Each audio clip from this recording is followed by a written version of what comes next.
Hey folks, it's Ben. I'm here with my 1992 Pontiac Transport, but this will actually work on any car that comes pre-installed with a block heater like this Equinox or even the Chevy pickup over here. What I'm looking to do is get a little bit more use out of plugging my car in on a cold winter day. And so one of those things would be to put a trickle charger on top of the block heater. So the block heater, obviously, you plug it into a 120 volt source. For those of you in the southern climates, I'll explain how this works.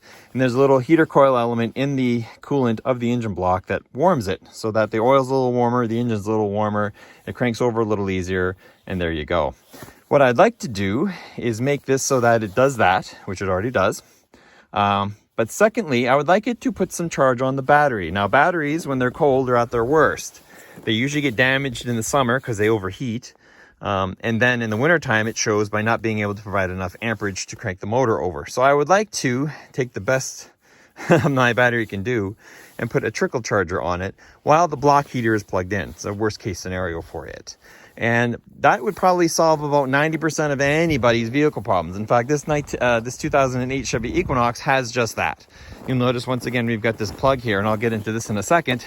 And it actually plugs into the block heater and to a 1 amp trickle charger. So whenever this cord is plugged into it, and for the Equinoxes and most newer cars, if it's 0 degrees Fahrenheit, negative 17 Celsius, I think, or colder, the block heater will heat the block.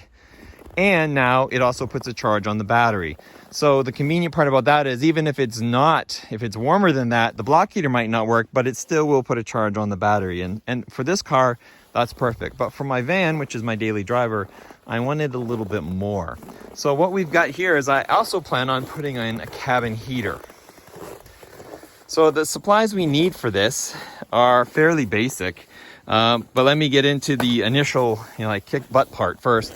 And that is you need a 3-in-1 plug adapter. And so we have, this is just a shorty. It's like 2 feet long. And on the end, you can see that there are 3 plugs. So right now we have the block heater plugged in. And this is always kind of neat to do anyway, because this plug gets beat up by all the dirt, rocks and stuff, and eventually will damage this plug. So if you put in a replaceable component, like in a heater like this one, great, right? So we have our 3-in-1 here. That's cool. Next up, we need to wire in our battery charger, our little kind of trickle charger here. Now it comes with my particular kit, and I have several of these and I'm very happy with them. I have them in actually quite a few cars. I get it on Amazon. I'm not going to provide a link though. It's just the Manpower Automatic Battery Maintainer. And it comes with clips, which we're not going to use. And it also comes on with these screw downs that we will use and a fusible link so that it doesn't overdo anything. And so what we'll actually do is hook this up to our car, and then we'll plug this charger in. The convenient part is that when it's not cold, you can either take it out. It's probably not under hood rated, but for where this car goes and what it does, it'll be fine. So we need to wire that into the electrical system. Now for the Equinox, it was easy. There's 2 little bolts I can put on the battery connector, done. But for our vehicle here, we're probably going to have to chase down, since we have side mount battery posts and no easy connections. I'm thinking we'll probably tag into our positive that's up there, which is all nice and rusty. And then there's got to be a body ground around here somewhere that we'll tie into. And that will complete our battery circuit so that when we plug that puppy in, zap, away we go. This unit is designed so it won't backfeed in or drain the battery when it's not running. It only goes one way, so that's super convenient as well. So we have our block heater, which came from the factory. We have our battery charger, and then we have the problem. And the problem is the in-cab heater. Now, this is not the heater I selected for this van. I bought it. I can't find it. So we have this other one here. This is only 200 watts. So we'll see how it goes. But it's a 120 volt unit, which is great, to plug into our plug up there. But its cord's kind of long, actually. This one I could probably get away with it. But the reality is it would just be nice to have an outlet to plug in this into in the cab, so that when I don't want to run the heater, I can either unplug it up there or even unplug it in here and use something else if I needed to. So we're going to actually run an extension cord with a not a homemade, but a self-connected plug on this side. That way we only have to drill a really tiny hole through the firewall to access our 3-way plug here. Now, the biggest concerns are, well, am I drawing too much power? That's the biggest thing here, right? So I have 600 watts of block heater, and that heater is actually only 200 watts. I was actually, the one I want in here is 400. So now we're up to 1,000 watts of power, which isn't such a big deal. And then the power rating on my trickle charger is only about 120 watts. So we're talking about 1,120 watts of power. So just make sure that your cords are rated for that, and that you pretty much have this the only thing on the circuit you're using the block heat your car for.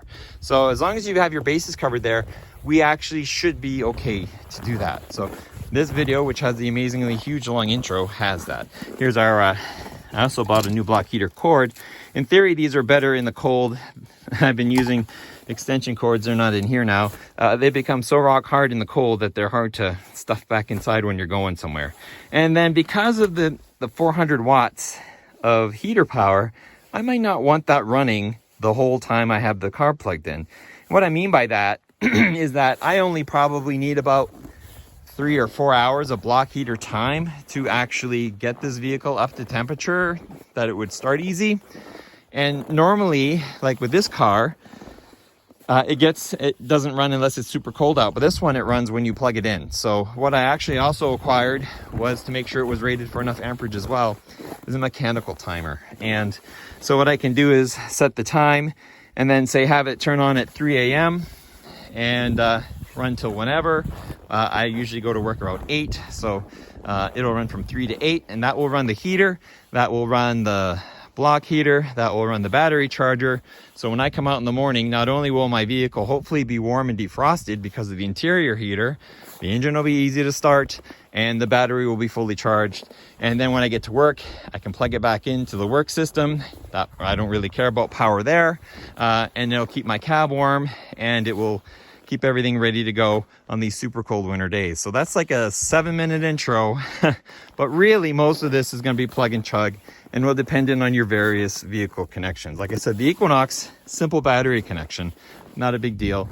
This one, I got to do a little work finding where to put the power to, and then we do have to drill a hole through the firewall for our power connection. And that's the tricky part, especially here in the van, just because there's a lot of stuff there and it's really low down. So we're gonna have to explore that, and that's kind of what this video is about too. Woohoo! Phase 2 complete. Phase 1 being the 3-in-1 cord. Easy enough. That gets your block heater available to plug other things in. So what we've done is we've taken our screw-in adapter, and for our van, I didn't even realize this, there's actually a red connector here that says battery. Like, this is where you boost it for batteries and stuff like that. We took this guy apart, cleaned all the contacts, because I have a little electrical issue I'm chasing anyway, so while we're in anywhere, cleaned up everything, dielectric grease, keep moisture out. Now, word of warning, that post, don't break it. Don't mess with it, don't strip it. It can be a pain in the butt, so be very careful with that nut, taking it off. Put some anti-seize on, or some screw loose or deep creep or whatever liquid fasten releaser you want to use on it right away, as soon as you can, and then come back. It's a 15mm bolt, gentle, get it off there, and then we're cool. Our lead needed to be opened up a little bit to fit on that post, because up top it's fine, but down below it's actually a little fatter. Use some anti-seize on this, because don't mess with the post. Got it back down. We got it torqued down. I don't know the torque spec. It's just tight.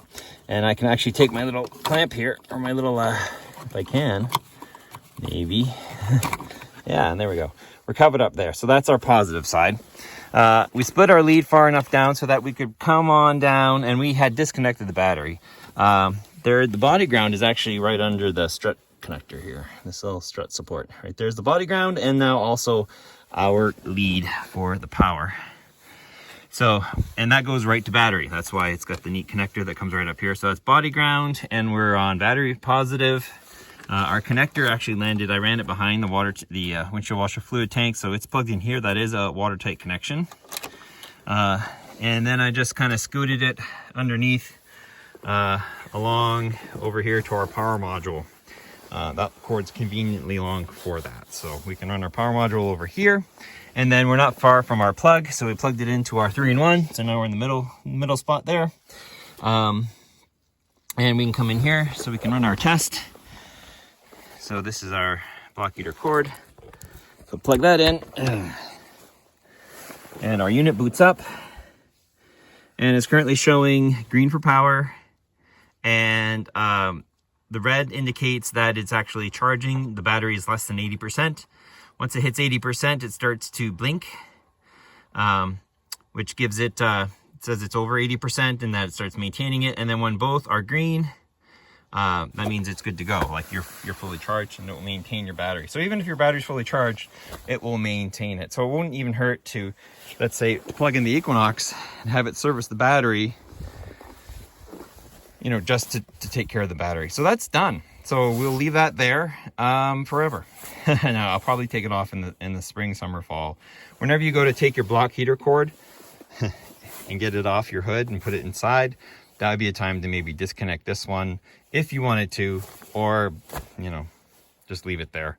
I haven't had water issues with these yet, but it's fairly dry here in Alberta and mostly cold. So we'll try with that. So next up for us, you could be done. Like, boom, this is all we did to the Equinox. It's great.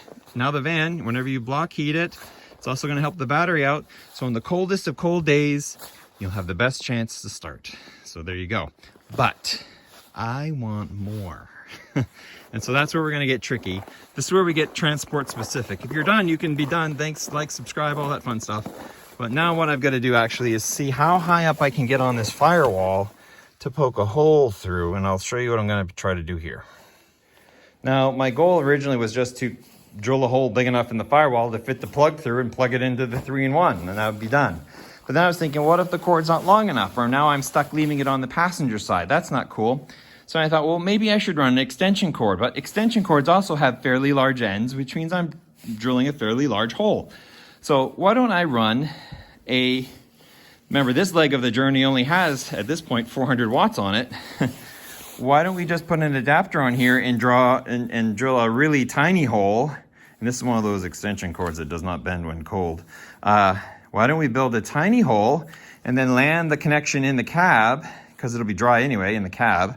And then we'll just use the front end of a normal extension cord. So this extension cord is done for, but it's only and it's a 3-conductor, which was at the time convenient, but no longer, and it's all broken up. But I do have this extension cord that Mr. Snowblower got a hold of. And here's, nope, it's the other side. Nope, apparently there's more than one cord in here. Okay, here we go. So here we have our cord end. It's only 2-prong, but that's actually fine because our heater's only 2-prong, so we won't be messing up anything on our plug there. We'll just do the hot and the cold. But now I can take this to the length I need for the van specifically, cut it, and I only have to drill a hole that big for it to work. This will plug into the 3-in-1 in the front of the vehicle, and then I will land this guy, which is at this point scrap. I will land this guy inside the cab, and we can plug our heater into it, leaving it as a consumer appliance that you can unplug if you needed to, but also saving me a lot of work. So we're going to do that. So I got to take apart the inside of the van so I can get high up on the firewall, high as I can, so I'm not pounding, road salt and stuff in that thing. And I have my caulking already, we'll try to do a perfect size hole, but we will still seal it up with caulk, which is warming up right now. And then, yeah, we'll have a little heater in here, hopefully pretty quick. Part 3, success. So I guess part 4 technically. So we have the next step was to actually drill a hole through the firewall and put a power connector into the cab of the vehicle so we could put it in the 3rd prong of our 3-in-1 extension cord. However, thanks to these vans, as I'm working on getting the interior down on the inside here, I'm sitting here looking down the fender to the engine compartment down there, and I'm like, I wonder if. And the answer is yes, you totally can. My door, not a power door, not a sensor, not a thing on it.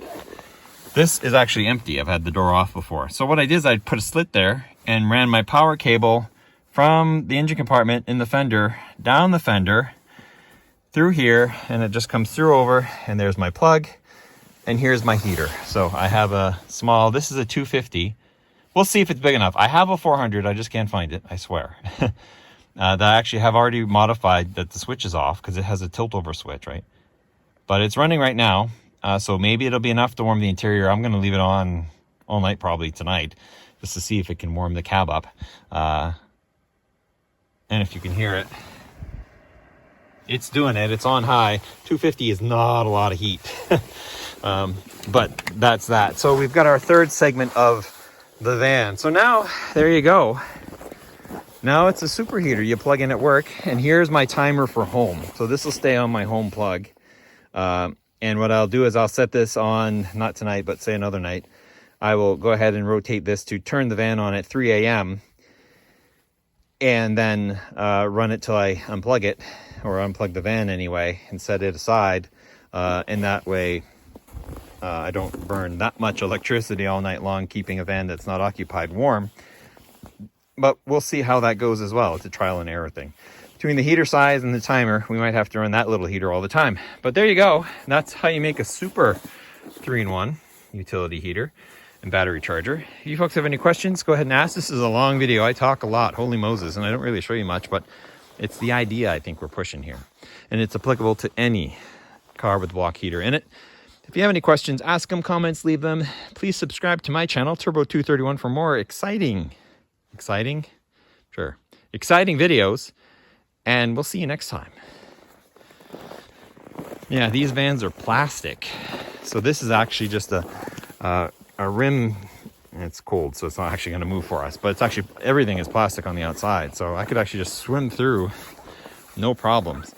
I think on the Equinox, same idea. This is where the cards are, right? Same idea could occur where I could get in from the engine compartment. But I think they usually put some sort of fabric, or yeah, there's just a little piece of something in there. We could also come through. Once again, we have access there. But this is a power door, so you'd have to be careful. You can't just hack your way in like I did.